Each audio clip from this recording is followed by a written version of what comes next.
DTC descent technology corporation lab-grown diamond detection ટેકનોલોજીમાં ઘણું આગળ પડતું સ્થાન ધરાવે છે અને આ ટેકનોલોજી સાથે સંબંધિત અતિ આધુનિક અને કટિંગ એજ મશીનોની વિશાળ શ્રેણી ડીટીસી દ્વારા માર્કેટમાં રજૂ કરવામાં આવી છે, જેમાંથી આ વિડીયોમાં આપણે ડીટીસીના ઓટો પોલિશિંગ મશીન વિશે ડિટેલમાં માહિતી મેળવીશું.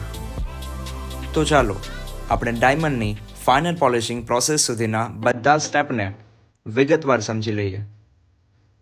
પહેલાં સ્ટોનને આઈ ગ્લાસના માધ્યમથી ચેક કરી તેની લેબલ પ્રિન્ટ જોવી જરૂરી છે.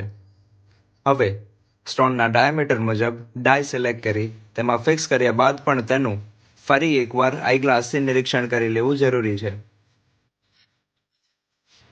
ત્યારબાદ ડાયને વાસ કવરમાં ફિક્સ કરીને પ્રેસ મશીન દ્વારા સ્ટોનનું ફાઇનલ ફિક્સિંગ કરવામાં આવે છે. પછી તેને એંગલ સેટઅપ મશીનમાં ફિક્સ કરી સોફ્ટવેર દ્વારા તેના પેરામીટર ઉમેરી તેની ચકાસણી કરવામાં આવે છે. જો હીરાના લેબલ પ્રમાણે તેના પેરામીટર સેટ ન થાય તો સ્ટોન રિજેક્ટ પણ થઈ શકે છે અને ચકાસણી કરી પાસ થયેલ સ્ટોનના પેરામીટર તથા માઇક્રોન્સની એક ફાઇનલ પ્રિન્ટ મળે છે.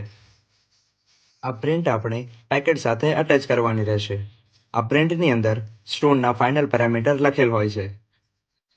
હવે આપણે સ્ટોનને ઓટો પોલિશિંગ મશીનમાં ફિક્સ કરી ફાઇનલ પ્રિન્ટમાં અંકિત પેરામીટર મુજબ વાસ બટનથી તેને એડજસ્ટ કરીને લોક કરવાનું રહેશે.